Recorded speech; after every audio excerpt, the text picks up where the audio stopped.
KGF Vanasthalipuram ఆధ్వర్యంలో ఏర్పాటు చేసినటువంటి మనతో మన కార్యక్రమానికి ఇచ్చేసినటువంటి మరొక విశిష్ట అతిథి ప్రముఖ వ్యాపారవేత్త బీఆర్కే న్యూస్ అధినేత గౌరవనీయులు బొల్లా రామకృష్ణ గారిని ఈ కార్యక్రమాన్ని ఉద్దేశించి ప్రసంగించవలసిందిగా కోరుచున్నాం.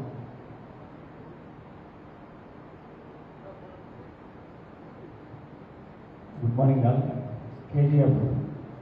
కేజీఎఫ్ అనే మూవీని మీరు అందరూ చూసే ఉంటారు.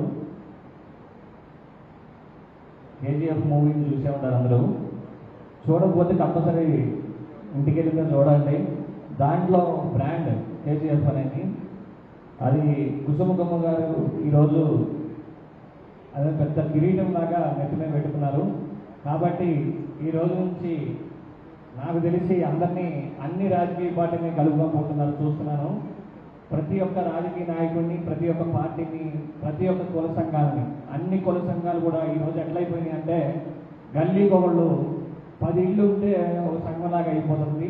కానీ దానివల్ల ఏంటంటే మేజర్ యూనిటీ అనేది మిస్ అవుతుంది. మనం వేదిక మీద మాట్లాడుకున్న ఇప్పుడు పెద్దలందరూ కూడా చెప్పారు.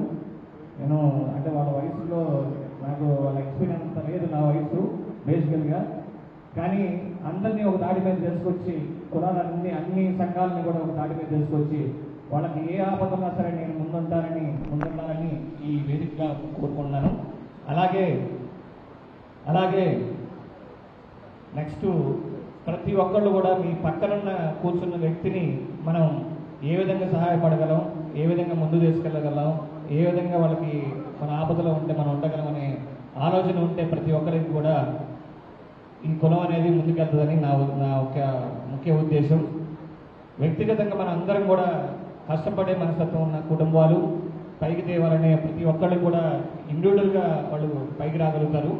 వీళ్ళందరూ కూడా కాకపోతే అనగదొక్కబడుతున్నారు. ఎవరి ద్వారా అంటే వేరే వాళ్ళ ద్వారా, ఇంకొకరి ద్వారా పక్కన పడేస్తే ముందు మనలో మనకే యూనిటీ మిస్ అయిపోయి నా పక్కన ఉన్న వ్యక్తి ముందుకు రాకూడదు, ఏ రకంగా ముందుకు వెనక నెట్టాలి, ముందుకు పోవాలి నేను అనే ఉద్దేశంతో బిహేవ్ చేస్తున్నారు చాలామంది. నేను అబ్జర్వ్ చేశాను.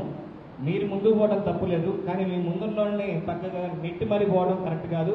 వాళ్ళని ముందుకు తీసుకుపోతూ మీరు ముందుకు పోవాలని మనస్ఫూర్తిగా కోరుకుంటున్నాను. అలాగే రాజకీయాలుగా నేను గత 5 ఏళ్ళలో చాలా చేశాం. 307 కేసులకి అన్నిటికీ తిరిగి నాకు రాజకీయాల నుంచి పక్క తప్పుకున్నాను. ఒక రకంగా ఏంటంటే మా అమ్మగారిని సర్పంచ్గా పార్టీ తరఫున గెలిపించుకున్నాను. అలాగే ఎంపీటీసీ గెలిపించుకున్నాను.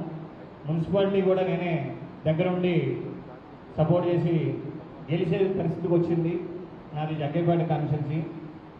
లిటరల్గా నేనే కష్టపడ్డానని చెప్పుకోవడంలో గర్వంగా ఉంది నాకు. అది ఎక్కడికి పోయినా అదొకటి నాకు ఒక నిలబడుతుందనే ఉద్దేశం నాకు ఉంది. అంటే నాకు భయం అనేది నా మనసులో ఉన్నది. ఎప్పుడు స్ట్రైట్ ఫార్వర్డ్ నేను మాట్లాడతా. అది కొంతమంది నచ్చదు, కాబట్టి నాకు రాజకీయాలు కరెక్ట్ కాదని చెప్పి నేను వదులుకొని న్యూస్ ఛానల్ పెట్టాను.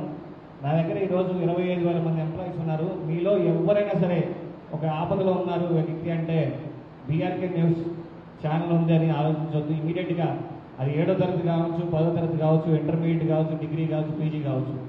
అంటే 10వ తరగతి నుంచి ఇంటర్మీడియట్ నుంచి పీజీ వరకు కూడా కొన్ని వందల మందిని, అంటే ఒకే ట్రిప్లో 100 మంది తీసుకొచ్చి నేను అకామిడేషన్, ఫుడ్ అన్నీ పెట్టించి ఉద్యోగాలు ఇప్పించా. అది నాకు చిన్నప్పటి నుంచి ఇంకా నాకు 10 సంవత్సరాల నుంచి అది ఒక ఇదిగా ఉంది. ఎవరు వచ్చినా సరే బీఆర్కే న్యూస్ ఛానల్ ఉంది, అక్కడ పంపిస్తే జాబ్ వస్తుందని మర్చిపోవద్దు. 29 రాష్ట్రాల్లో ప్రతి స్టేట్లో నాకు ఆఫీస్ ఉంది, టీం ఉంది, మ్యాన్ పవర్ ఉంది. ఎప్పుడు కూడా మీ అందరికీ నా వంతు నేను సహకారం అందిస్తానని మనస్ఫూర్తిగా కోరుకుంటున్నాను. Thank you.